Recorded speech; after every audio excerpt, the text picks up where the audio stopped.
오늘 증거할 말씀입니다. 마가복음 4장 2절에서 34절까지인데 2절에서 9절 읽고 34절 한 절 더 읽고 말씀을 살펴보도록 하겠습니다. 이에 예수께서 여러 가지를 비유로 가르치시니 그 가르치시는 중에 저희에게 이르시되 들으라, 씨를 뿌리는 자가 뿌리로 나가서 뿌릴새 더러는 길가에 떨어지며 새들이 와서 먹어버렸고 더러는 흙이 얕은 돌밭에 떨어지며 흙이 깊지 아니하므로 곧 싹이 나오나 해가 돋은 후 타져서 뿌리가 없으므로 말랐고 더러는 가시떨기에 떨어지며 가시가 자라 기운을 막음으로 결실치 못하였고 8절 더러는 좋은 땅에 떨어지며 자라 무성하여 결실하였으니 30배와 60배와 100배가 되었느니라 하시고 또 이르시되 들을 귀 있는 자는 들으라 하시니라. 34절 비유가 아니면 말씀하지 아니하시고 다만 혼자 계실 때에 그 제자들에게 모든 것을 해석하니라. 아멘. 씨와 천국 비유라는 제목으로 은혜를 받고자 합니다. 비유에는 두 가지가 있다고 그랬죠. 세상에 있는 사물이나 원리들을 인용해서 교훈하는 그런 방법입니다. 하나 더 있다고 그랬어요. 표적. 세상에 없는 거예요. 하나님이 일부러 초월적으로 어떤 비유거리를 만들어서 그걸로 교훈하는 방법. 오늘은 세상에 있는 것 중에서 비유를 들어서 주신 교훈 중에 하나입니다. 이 이야기는 마가복음에는 4장 전체에 있고요. 동일한 얘기가 마태복음은 13장 전체에 있어요. 두 예를 들어서 우리에게 주셨는데 하나는 씨 비유를 줬고요. 또 하나는 천국의 개념에 대한 비유를 줬어요. 이 두 가지로 구성되어 있어요. 씨 비유는 마태나 마가복음에서 자고 하나 안 틀리고 똑같이 기록되어 있고요. 천국의 개념에 대한 비유는 마태복음 13장에 아주 자세히 기록되어 있어요. 그래서 이 둘을 넘나들면서 오늘 살펴보려고 합니다. 자, 하나님이 우리에게 교훈을 주시는데 왜 직설적으로 교훈을 안 하고 비유를 주셨냐 하는 그 이유부터 우리가 좀 정돈을 하고 들어갑시다. 요한복음에 가면 유다가 예수님한테 질문을 합니다. 이 유다는 가롯 유다 아닌 유다입니다. 알페오의 아들 야고보와 유다 이렇게 돼 있잖아요. 야고보도 여러 사람이 있어요. 세베대의 아들 야고보와 요한. 여기서 얘기하는 거는 알페오의 아들 야고보와 유다예요. 그 유다가 이제 예수님께 질문을 하는 장면이 요한복음 14장 22절에 있습니다. 다 여러분 아는 얘기니까 그냥 들으세요. 가로짓 아닌 유다가 가로되 주여 어찌하여 자기를 우리에게는 나타나시고 세상에는 아니하려 하시나이까? 이렇게 이제 물은 거예요. 예수께서 대답하여 가라사대 사람이 나를 사랑하면 내 말을 지킨다. 일단 요 기조를 얘기했고요. 24절에는 사람이 나를 사랑하지 않으면 내 말을 안 지킨다. 이렇게 된 거예요. 그러니까 여기서 벌써 구분이 되죠. 하나님의 말씀이 증거되면 내가 택한 자들은 내 말을 듣고 지키는데 불신자들은 절대로 그 말을 듣지도 않을 뿐만 아니라 지키지도 않는다. 이렇게 이제 기조를 얘기해 주고 25절에 내가 아직 너희와 함께 있어서 이 말을 너희에게 하는데 왜냐하면 나중에 내가 한 말이 너희 앞에 성취될 때 너희로 하여금 믿게 하려 함이라. 그거예요. 근본적으로 우리로 하여금 믿게 하려고 주는 거예요. 그런데 비유로 했냐 하면 예수님이 선포하는 것은 온 세상에 선포하는 거라고요. 온 세상에 선포하면 택한 자도 듣고 불신자도 듣거든요. 불신자는 못 듣게 하고자 하는 게 하나님의 뜻이에요. 그리고 택한 자만 듣고자 하게 하는 게 하나님의 뜻이에요. 그래서 비유로 주신 목적이 한 가지 이유예요. 하나님의 말씀은 그 자체가 진리예요. 성물이에요. 오늘 이 요한복음 14장 22절에도 그랬잖아요. 내가 말씀을 증거하면 택자는 듣는데 불택자는 안 듣는다. 그러면서 왜냐하면 이것은 하나님의 말씀이기 때문이다. 이렇게 되는 거예요. 그러니까 성물이에요. 성물은 마귀에게는 절대로 줄 가치가 없어요. 그래서 안 주는 거예요. 이게 성경의 기조예요.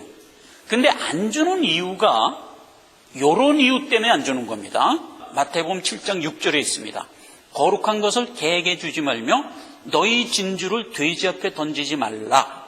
왜냐하면 그들이 그것을 발로 밟고 돌이켜 너희를 찢어 상할까 염려함이라. 불신자들은 근본적으로 하나님이 진리의 말씀을 주면 안 들어요. 그런데 혹 어떤 불신자가 그 말씀을 들었다면 이 말이에요. 그는 그게 진리인 줄 아는 순간에 진리를 받는 자들을 가서 핍박하게 돼 있어요. 그래서 그럴까 봐 하나님이 가급적이면 저들이 깨닫지도 못하게 하는 것이 하나님의 뜻이라는 거예요. 그런 가운데도 불신자들은 하나님의 말씀을 어떤 방법으로든지 깨닫죠. 깨닫고 우리를 핍박해요. 그러니까 그걸 하감하기 위하여 하나님은 될 수 있으면 불신자는 못 듣게 하는 거예요. 그게 기조다 이 말이에요. 그 얘기는 마태복음 13장에 보다 자세히 기록되어 있어요. 그걸 한번 더 들어가 봅시다. 10절 이하를 제가 몇 걸 읽겠어요. 제자들이 예수께 나와 가로되 어찌하여 저에게 비유로 말씀하시나이까. 여기서도 이제 그렇게 물었죠. 그랬더니 11절 대답하여 가라사대 천국의 비밀을 아는 것이 너희에게는 허락되었으나 저희에게는 안 됐다. 무릇 있는 자는 봐도 넉넉하게 되되 무릇 없는 자는 그 있는 것도 빼앗기리라. 그러므로 내가 너희에게 비유로 말하기는 저희가 보기는 보아도 보지 못하며 듣기는 들어도 듣지 못하게 하려 함이라. 14절 이사야의 예언이 저희에게 이뤘으니 일렀으되 너희가 듣기는 들어도 깨닫지 못할 것이요 보기는 보아도 알지 못하리라. 이 백성의 마음이 완악하여져서 그 귀는 듣기에 둔하고 눈은 감았으니 이는 눈으로 보고 귀로 듣고 마음으로 깨달아 돌이켜 내게 고침을 받을까 내가 염려함이라. 하나님이 16절 그러나 너희 눈은 봄으로 너희 귀는 들음으로 복이 있도다. 17절 내가 진실로 너희에게 이르노니 많은 선지자와 의인이 너희 보는 것을 보고자 하여도 보지 못하였고 너희 듣는 것을 듣고자 하여도 듣지 못하였느니라. 이렇게 교훈을 했던 데서도 우리가 알 수 있어요. 자 보세요. 옛날에 이사야 선지자가 하나님의 말씀을 불택자들이 듣고 깨달을까 봐 염려했대요. 그 염려가 바로 조금 전에 읽은 마태복음 7장 6절이라고요. 저들이 진리인 것을 깨닫는 순간 무슨 일이 생긴다고요? 우리를 찢어 상하려고 달려든다 이 말이에요. 그래서 그럴까 봐 하나님은 어쨌든 못 듣는 쪽으로 역사를 하신다. 그런데도 불구하고 사단 마귀는 하나님의 말씀을 일정 부분 깨달아 알지요. 그래서 세상에는 뭐가 있어요? 주 믿는 사람들을 핍박하는 핍박이 있는 거예요. 근데 하나님이 그걸 하감하면서 가고 있는 거예요. 그 기조를 우리가 알자. 이게 비유를 우리에게 주신 목적이란 말이에요. 오늘 읽은 본문 말씀 마태복음 4장 2절을 보면 그 씨 비유가 들어가 있어요. 씨 뿌리는 자가 와서 세상에 팡팡 뿌리면서 다녔어요. 세상에 진리의 복음의 말씀을 막 던졌다 하는 뜻이에요. 그러면 그 말씀이 어디 떨어지겠어요? 온 세상에 다 떨어져요. 그런데 지금 네 가지로 구분해 준 겁니다. 첫째, 자 4장 길가에 떨어졌다. 5절에 돌밭에 떨어졌다. 7절에 가시덤불에 떨어졌다. 그리고 8절에 좋은 땅에 떨어졌다. 이렇게 네 가지로 구분해 줬어요. 그 말에 대한 해답이 이렇게 돼 있어요. 씨가 길가에 떨어지니까 새들이 와서 채소 먹어버렸단 말이에요. 그게 무슨 뜻이냐? 마귀가 와서 하나님의 말씀을 뺏어가 버렸다. 이런 뜻이라는 거예요. 이게 영적인 해석을 해주고 있는 거잖아요. 그 다음에 돌밭에 뿌려졌다는 것은 돌밭이라는 건 이제 자갈이 위에 있고 흙이 얕단 말이에요. 그래서 씨가 떨어져서 싹이 났어요. 그런데 햇빛이 뺑뺑 비치자 어떻게 됐어요? 말라 죽어버렸어요. 이게 이제 무슨 뜻이냐 했을 때 말씀으로 오는 핍박이 왔을 때 말씀을 버리는 자요.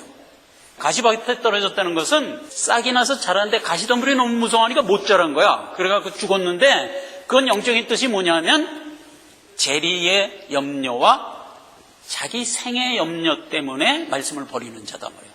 불신자는 자기가 살아가고는 일상이 늘 보물이에요.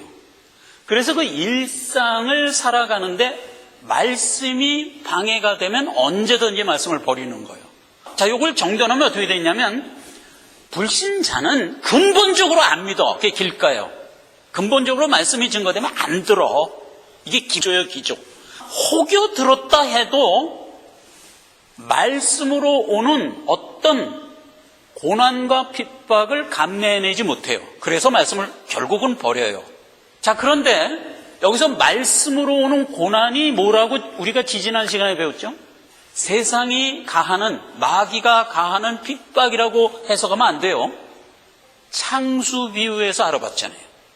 불신자가 모래 위에 집을 졌더니 바람과 창수가 나무로 무너졌다 하는 것은 불신자가 마귀의 회방에 의하여 무너졌다는 식으로 해석하는 게 성경의 기초가 아닌 거 알았잖아요, 우리가. 그건 뭐 당연한 거죠. 세상에 속한 자를 세상이 사랑하게 돼 있잖아요. 예수님이 우리에게 준 교훈이잖아요. 그러니까 마귀는 마귀의 공격 때문에 말씀을 버리는 게 아닌 거예요. 뭐 때문에 버리냐? 말씀 자체가 나한테 힘이 드는 거예요. 왜냐하면 세상은 말씀에 어게인스트 돼 있는 구조로 돼 있기 때문에 여기서 말씀을 들고 걸어가기는 굉장히 힘든 거예요. 성도들은 그 말씀을 들고 걸어가는 것을 기쁨으로 여기고 보람으로 여기고 마땅함으로 여기서 가요. 그런데 불신자는 그 말씀을 들고 이 세상을 걸어가려면 말씀 때문에 세상 걸어가기가 힘든 거야. 그래서 놔버리는 거예요. 그런 의미예요. 그러니까 비유에서도 뭐예요? 돌짝밭에 떨어서 싹이 났는데 무엇이 비치니까 말라 죽은 거예요? 햇빛이. 하나님의 은혜가 비치니까 말라 죽었다니까. 그렇게 우리가 이해를 해야 돼요. 우리 중심으로 생각하려고 그래서 그래요. 아니란 말이에요. 여기 비유 자체가 뭐예요? 지금 불신자에 대한 설명을 하고 있잖아요. 그러니까 이제 불신자가 말씀을 받았을 때 그 말씀 자체가 힘이 들어서 버린다 이거예요. 그게 하나고, 또 하나는 중요한 게 뭐냐? 일상 때문에 말씀을 버리는 거예요. 일상 때문에.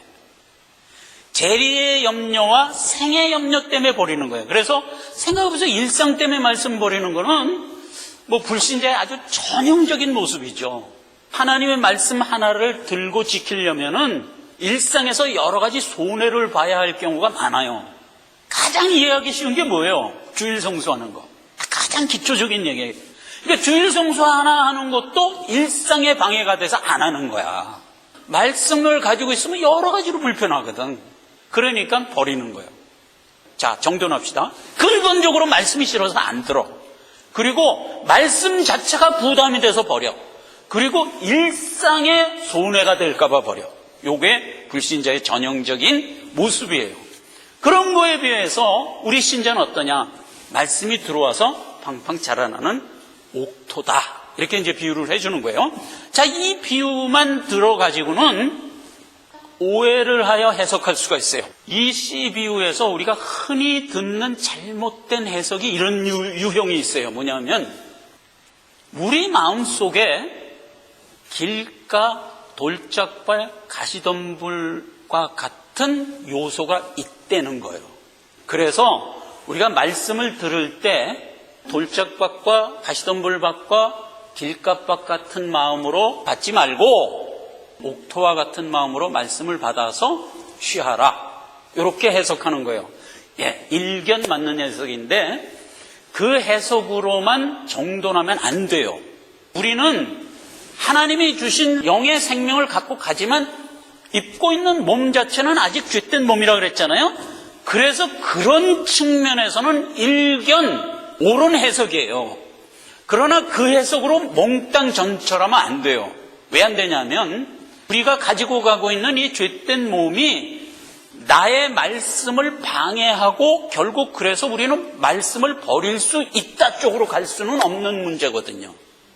그게 방해가 돼서 경성하자 하는 것은 성경의 기조예요.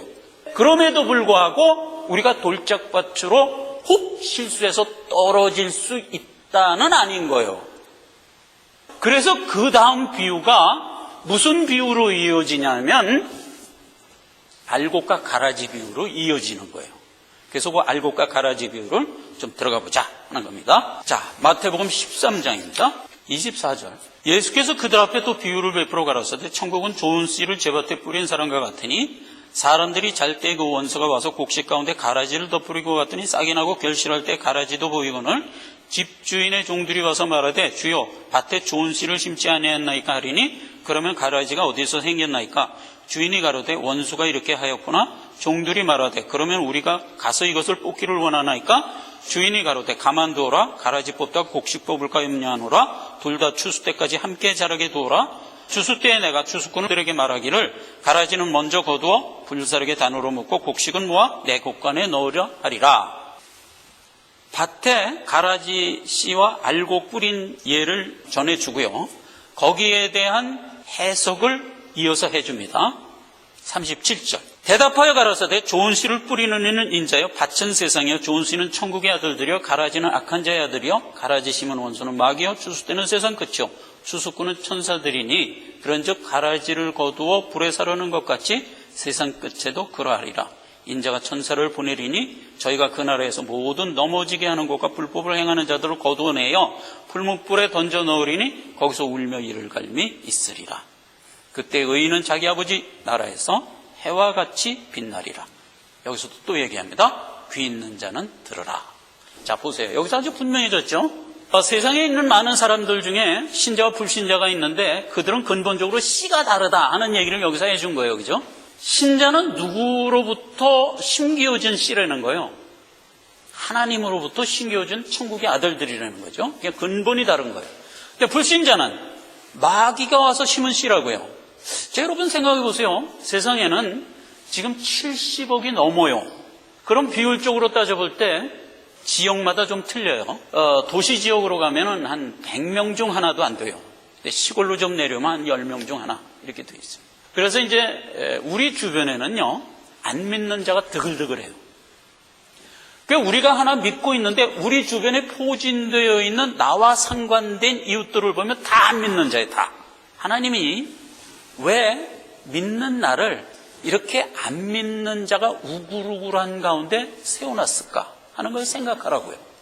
이게 바로 우리에게 주는 강한 교훈인 거예요. 아까 그랬죠? 12호에서 지금 돌짝밭, 질갑밭, 가시덤불밭을 불신자의 영적 실상으로 하여 우리에게 교훈해 준 이유예요. 그게 봐라 말이야. 세상은 저런 식으로 안 믿고 있다.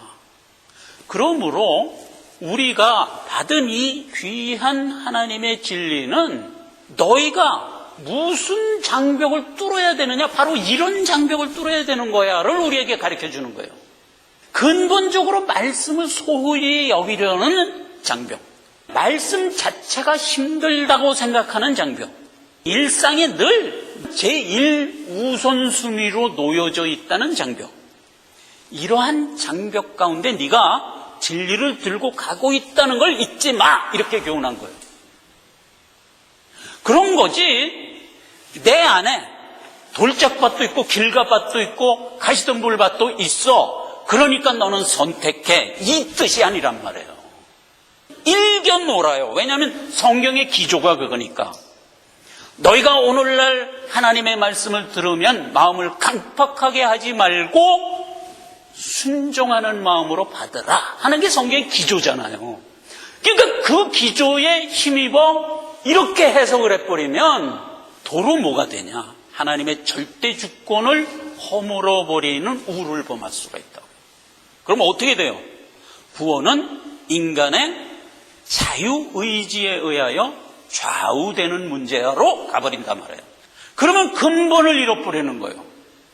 구원은 하나님의 절대 주권으로 우리에게 주어지는 것이고 내가 선택하여 믿을 수도 있고 안 믿을 수도 있다는 아니란 말이에요. 그럼 구원을 받았어도 그 구원이 능력이 없어져 버리는 거예요. 왜냐하면 구원이라는 자체가 내 의지에 좌우되니까. 그래, 내가 좋을 때는 구원을 힘차게 으쌰으쌰 가지고 나가다가 내가 좀 약하면 하시라도 버릴 수 있는 경우가 돼버리거든. 그러면 궁극적 구원으로 갈 수가 없어요. 무엇이 우리에게 능력이냐? 하나님이 하신 일이다를 아는 게 능력이에요. 그게 능력이에요.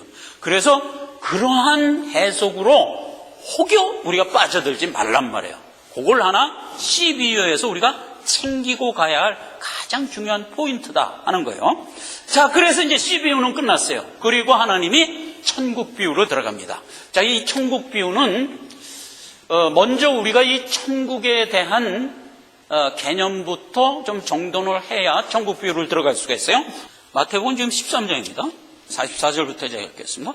천국은 마치 밭에 감춘 보화와 같으니 사람들이 이를 발견한 후 숨겨두고 기뻐하여 돌아가서 자기 소유를 다 팔아 그 밭을 샀느니라. 이렇게 한번 비유를 했고요. 45절. 또 천국은 마치 좋은 진주를 구하는 장사와 같으니 극히 값진 진주 하나를 만남에 가서 자기 소유를 다 팔아 그 진주를 샀느니라. 47절에 보니까 또 천국은 마치 바다에 치고 각종 물고기를 모으는 그물과 같으니 그물에 가득함에 물가로 끌어내고 앉아서 좋은 것은 그릇에 담고 못된 것은 내어버리느니라. 세상 끝에도 그러하리라. 그래서 이제 여기서 천국 비유는 명쾌하게 이렇게 이해하기가 힘들게 돼 있어요. 천국은 뭐다? 진주 10만이가 진주 찾는 거와 같다. 그 전엔 또 뭐라고 돼 있냐면 겨자씨와 같다. 작은 건데 크게 돼갖고 많은 새들을 품는다. 가루소마 속에는 누룩과 같다. 왜냐하면 그게 가루소마 속에 들어가서 막 전체를 부풀게 해서 크게 한다. 이게 천국이다. 이렇게 된 얘기예요. 그 다음에 이제 바닷가에 친 그물과 같다. 그래서 이제 그물에 많은 고기가 걸려 나오면 좋은 곳은 골라 갖고 나쁜 곳은 버리는. 이게 천국과 같다. 이렇게 비교가 됐기 때문에 이걸 어떻게 정돈을 해야 되느냐, 이게 굉장히 혼란스러워요. 그래서 이제 이 천국 비유를 우리가 정돈을 하기 위해서 천국의 개념부터 정돈을 해야 돼요. 잠깐 그 뒤를 볼까요? 예, 요거예요. 성경이 얘기하는 천국이라는 말은 두 가지로 대별해서 우리가 알아야 돼요. 하나는 개념적 의미의 천국이고 하나는 물리적 천국을 얘기하는 거예요. 물리적 천국이라는 거는 우리가 실질적으로 가야 할 현실적인 장소, 물리적 의미의 천국입니다. 그 얘기는 고린도후서 12장 2절에 보면 사도 바울이 셋째 하늘까지 올라가서 사람이 가히 말할 수 없는 엄청난 걸 보고 왔다 했을 때 쓴 말이에요. 우라노스 그래갖고 높은 곳, 이런 의미를 가진 말이에요. 영어에는 heaven이라고 했죠. 이게 물리적인 천국 얘기하는 거예요. 그 다음에 이제 파라데이소스라는 건데, 요거는 낙원이라고 표현했는데, 요것도 이제 같은 의미의 천국을 얘기하고 있어요. 누가복음 23장 43절에 십자가상의 강도 보고 예수님이 그랬죠. 내가 오늘 나와 함께 낙원에 있으리라 했을 때 그 낙원이 우리가 실제로 가야 할 천국을 의미하는 말이에요. 영어에는 파라다이스 이렇게 이제 해석을 했던 거고요. 히브리서 11장 14절에 보면 우리가 믿음을 잃지 않고 있는 것은 우리의 본향을 바라봄이라 했을 때 본향이에요. 여기서는 파트리스라는 말로 되어 있고요. 영어에는 칸출이라고 되어 있어요. 그러니까 아주 직설적으로 표현한 거죠. 우리가 가야 할 실질적으로 우리 나라예요. 그런데 이 파트리스라는 파트라는 말이 어원이 어디서 나왔냐? 파텔에서 나왔어요. 근데 이 파텔이 무슨 뜻이냐면 아버지라는 용어에 대한 소유격이에요. 그러니까 아버지의 나라 이런 뜻이 되는 거예요. 이 파트리스가. 그러니까 내 아버지 나라, 나는 아버지의 아들이니까 나의 본향. 이렇게 이제 해석을 한 게 아주 기가 막힌 해석이에요. 이 본향이. 내 본족이 어디예요? 내 아버지 고향이잖아요. 그리고 이제 구약에도 마찬가지예요. 구약에는 용어 자체가 천국이라는 말이 없어요. 그냥 하나님의 나라, 뭐 높은 곳, 뭐 이렇게 돼 있어요. 천국이라는 용어 처음으로 이제 신약에 와서 쓰기 시작한 거예요. 열왕기상 8장 30절에 솔로몬의 기도에서 이렇게 표현된 게 나와요. 하나님, 우리가 여기 성전을 졌습니다. 그러면 우리가 여러 가지 문제를 안고 이곳 성전에서 기도하면 하나님이 하늘 그곳에서 들으시고 응답하소서. 이렇게 얘기했을 때 그 하늘이에요. 샤마임. 그게 이제 말하자면 우리가 가야 할 내 본향 천국을 얘기하는 말이에요. 그 다음에 왕하 2장 11절에는 엘리야가 승천하는 장면 나와요. 그때 엘리야가 불두루마리에 휘감아서 승천하더라 했을 때 그 승천이라는 말이에요. 그게 하늘이에요. 그러니까 높은 곳으로 올라가다 하는 의미의 말인데 그게 바로 샤마임이에요. 그래서 이제 구약에는 이런 용어들이 물리적인 천국을 의미하는 말이에요. 자, 이 물리적인 천국은 오늘 살펴보고자 하는 개념적 천국과 대비하기 위해서 미리 얘기해 주는 거예요. 이런 물리적인 천국은 우리가 알고 있는 가장 일반적인 천국에 대한 개념이에요. 그러나 마태복음 13장에서 얘기하는 천국은 마치 그물을 치고 거기서 좋은 고기 뽑아가는 나쁜 고기 버리는 것과 같다 하고 했을 때 그 천국이라는 개념은 물리적인 의미의 천국이라는 의미로 해석하면 안 돼요. 그럼 그 천국은 무슨 해석이냐? 원어의 바실레아인데 의미는 뭐냐면 하나님의 뜻이 통치되는 것이에요. 즉 무슨 의미가 되냐면 하나님의 성품이 실현되는 것, 이런 뜻이에요. 하나님의 성품이 뭘까? 사랑이지 뭐 사랑. 그런 거예요. 구약에도 마찬가지예요. 말쿠트라는 용어가 나오는데 시편 145편 13절에 있는 말이에요. 그거 한번 읽어봅시다. 그거는 주의 나라는 영원한 나라이니이다. 주의 통치는 대대에 이르리이다 했을 때 여기서 주의 나라예요. 말쿠트라는 히브리어인데 신약에서 바실레아와 같은 말이에요. 주의 통치가 영원히 역사되는 것이에요. 그러니까 하나님의 뜻이 역사되는 상황. 가장 쉽게 이해를 하면 하나님의 성품이 임재하는 상황. 이게 이제 천국이에요. 자, 그러면 그런 개념을 갖고 지금 마태복음 13장을 다시 읽어봅시다. 44절. 천국은 마치, 자, 요 얘기를, 하나님의 성품이 형성된다는 것은 마치 감추인 보화와 같다. 이렇게 읽어야 할 문제예요. 그러니까 하나님의 성품이 임재하는 것은 마치 감춰진 보화를 발견한 것과 같다. 이런 뜻이에요. 45절. 하나님의 성품이 임재한다는 것은 마치 값진 진주 하나를 만나는 것과 같다. 이 말이에요. 어느 정도 감이 잡히죠? 47절. 천국은 마치 바다에 치고 각종 물고기. 하나님의 성품이 내게 임재된다는 뜻은 마치 그물에 고기를 실컷 잡아놓고 좋은 것은 취하고 나쁜 것은 버리는 것과 같다 이 말이에요. 이게 무슨 얘기예요? 하나님의 성품이 내 성품이 되면 나는요 말씀하고 교훈하는 것은 받아 취하고 하나님이 하지 말라고 하는 것은 안 하는 자가 된다는 뜻이잖아요. 그렇죠? 이게 굉장히 쉬운 얘기를 하고 있는 거예요 지금. 그런데 이걸 비유에 담아주니까 우리가 멍하고 모르는 거야. 그러면 안 되잖아요. 그러니까 이제 그 얘기를 오늘 이제 분명하게 정정을 하자 말아요. 하나님의 성품이 뭐냐? 마가복음 10장 45절. 인자가 온 것은 섬김을 받으려 함이 아니라 도리어 섬기려 하고 자기 목숨을 많은 사람의 대속물로 주려 함이라 말이에요. 이게 하나님의 성품이잖아요. 근데 여기서 섬긴다는 말은 포괄적인 말이지 실제 내용은 뭐예요? 사랑이잖아요. 내 아들을 아끼지 않으려고 너에게 주신 것으로 무엇이 확정됐다고 그랬어요? 하나님의 사랑이 확정됐다고 그랬잖아요. 사랑하는 자는 하나님께 속하고 사랑하지 않는 자는 하나님께 속하지 않았다.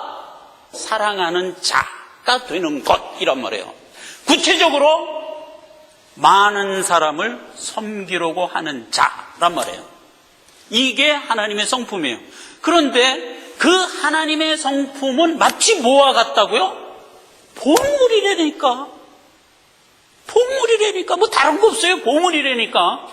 그물질해 갖고 걸려든 많은 것들 중에서 좋은 고기만 골라내는 것과 같은 거라니까. 그러니까 하나님의 말씀만을 내가 취하여 내 것 삼고 하나님이 버리라고 하는 것은 가차없이 버리는 것, 이거라니까요. 그거예요. 그러니까 하나님의 성품이 바로 섬기는 거예요. 야고보서 2장 8절에는 너희가 만일 경에 기록한 대로 내 이웃 사랑하기를 내 몸과 같이 하라고 하신 최고의 법을 지키면 잘하는 것이다. 이렇게 얘기했잖아요. 말하자면 뭐를 시준하고 있어요? 보물이잖아요. 그러니까 천국은 마치 진주와 같다가 일맥상통하는 얘기라고요. 하나님이 나에게 준 진리는 그 자체가 보물이라고요. 자, 그래서 마가복음 9장 35절에는 예수께서 앉으사 12제자를 불러고 교훈할 때 천국에서 누가 가장 세냐? 섬기는 거 잘하는 자가 세다 이 말이에요. 사랑하는 자가 센 거다 말이죠. 너는 세고 너는 약해가 아니라 이걸 내가 너에게 다 준 자들이니라 이 말이잖아요. 로마서 14장에는 너희가 그리스도를 섬겨라 이렇게 명을 하고 있어요. 그런데 우리가 이 땅에서 그리스도를 섬기는 구체적인 방법은 뭐가 그리스도를 섬기는 거예요? 작은 소자에게 냉수 한 그릇 준 게 곧 나를 섬긴 거다 그랬잖아요. 땅을 살아가면서 내가 먼저 받은 생명의 보물을 많은 소자에게 나누어 주기를 애쓰며 살아가는 나의 삶의 태도가 성품이라고요. 아까 안 믿는 자는 어땠어요? 하나님이 준 말씀을 안 들어. 그게 보물인데도 안 들어. 그리고 이런 이유 저런 이유로 자꾸 버려. 그 이유들이 뭐예요? 그 보물이 오는 빛 때문에 버려. 그 썩어진 세상 일상과 비교해서 버려. 그렇게 비교를 하고 있는 거예요.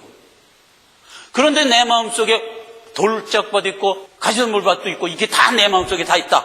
그러니까 너는 선택해라. 그러면 안 되지. 우리는 근본이 아까 그랬잖아요. CBU에 너희는 알곡이다. 내가 뿌린 내 씨다 이 말이에요. 저것들은 마귀가 와서 뿌린 마귀 씨다 이 말이에요. 아주 분명히 구분해 주잖아요. 그렇게 생각할까 봐. 그러니까 우리는 하나님께로부터 씨를 받아 생명 갖고 나간 자니 마땅히 하나님의 성품으로 살아야지. 그리고 그 성품이 마땅히 나의 보물이 돼야지. 그건 너무나 당연한 교훈을 하는 거예요. 비유에 담아주는 바람에 우리가 그냥 헤맨 것뿐인 거지. 그러나 나중에 하나님이 다 해석해 주잖아요. 다. 마태복음 13장 51절. 이 모든 것을 깨달았느냐? 모든 비유를 마치고 예수님이 묻습니다. 대답하되 그러하오이다. 예수님 다 깨달았습니다. 우리 지금 그렇게 되고 있는 거예요. 근데 예수님이 거기에 사족을 하나 더 붙여요. 53절. 예수께서 이 모든 비유를 마치신 후에 거기를 떠나서 고향으로 돌아가서 저기 회당에서 가르치니 저희가 놀라 가로되 이 사람의 지혜와 이런 능력이 어디서 났느냐? 이는 그 목수의 아들이 아니냐? 그 모친 마리아, 그 형제들은 야고보, 요셉, 시몬, 유다라 하지 않느냐? 그 누이들은 다 우리와 함께 있지 아니하냐? 그런즉 이 사람의 이 모든 것이 도대체 어디서 났느냐? 하고 예수를 배척한지라. 예수께서 저희에게 말씀하시되 선지자가 자기 고향과 자기 집 외에서는 존경을 받지 않음이 없느니라 하시고 저희의 믿지 않음을 인하여 거기서 많은 능력을 행치 아니하시니라 하고 마태복음 13장의 비유가 끝나는 겁니다. 이게 오늘 결론이에요. 진리가 지금 세상에 풍 던져졌어요. 그런데 그 진리를 사람들이 딱 보고 오늘 진주네 하고 팡 알아봐야지. 뭘 보고 알아봐야 돼요? 진리를 보고 알아봐야지. 진주를 보고 알아봐야지. 그런데 그 진주를 누가 들고 있냐? 요셉의 아들이 들고 있었다고. 그랬더니 진주는 안 보고 저 뭐야 요셉 아들 아냐? 그쪽으로 가버린 거예요. 이런 우를 범하지 말란 말이에요. 이게 마지막으로 우리에게 주는 교훈이에요. 세상에 진리가 퍼부어지고 있다. 그러면 너희는 그 진리를 진리로서 바라봐라 이거예요. 다른 거 보지 말고. 진리는 항상 하나님이 그냥 쿵 하고 떨어뜨려 주는 게 아니라 어떤 자에게 주어 그가 들고 나오게 해요. 언제나 그렇게 되어 있어요. 그게 뭐예요? 바로 우리들이에요. 그러니까 우리가 진리를 받고 그 진리를 들고 나가요. 그럼 사람들이 나를 통하여 뭘 봐야 돼요? 진리를 봐야 돼요. 진리를 봐야 돼요. 그런데 뭘 봐요 자꾸? 제 요셉의 아들 아냐? 이걸 자꾸 본단 말이에요. 이거 우습게 보지 말고 잘 한번 우리 자성을 해보자고요. 하나님의 진리의 말씀을 엄청나게 큰 소설 표지션을 가진 사람이 들고 나왔어. 그럼 사람들이 백철치들 모여서 그걸 바라보고 좋아하고 박수쳐. 그들이 치는 박수가 진리를 보고 치는 박수가 아닐 수가 너무나 큰 거예요. 왜? 그걸 들고 나온 사람이 소셜 포지션이 너무 컸기 때문에 치는 박수이기가 쉬워요. 이런 우를 범하지 말란 말이에요. 어떤 사람이 진리를 탁 들고 나왔어. 근데 요셉의 아들이야. 목수의 아들인 거야. 이 왜 못 봐요? 목수의 아들이 들고 나와서 못 봤다니까. 이런 우를 범하지 말란 말이에요. 오늘의 이 교훈은 단순하고 간결한 거예요. 진주를 진주기 때문에 보라 말이에요. 하나님의 말씀이기 때문에 보라 말이에요. 다른 것 때문에 놓치거나 더 보거나 이게 다 잘못된 거다 말이에요. 씨와 천국 비유를 통하여 우리에게 강조하고자 하는 바예요. 기도합시다. 아버지 하나님, 은혜를 감사합니다. 씨와 천국의 개념에 대하여 비유로 우리의 우매한 생각을 일깨워 주셨습니다. 하나님 은혜를 감사합니다. 우리가 다 하나님께로부터 귀한 옥토를 택함 받아 이 땅에 태어나서 하나님이 보내주신 진주를 진주로서 알아볼 수 있는 본론과 들을 길을 가진 것을 다시 한번 감사합니다. 우리가 이 귀한 성경을 가지고 주신 뜻이 보물인 것을 알고 살아갈 수 있도록 역사해 주시옵소서. 예수님의 이름으로 기도했습니다. 아멘. 자, 다 함께 찬양 부르고 예배를 마치겠습니다.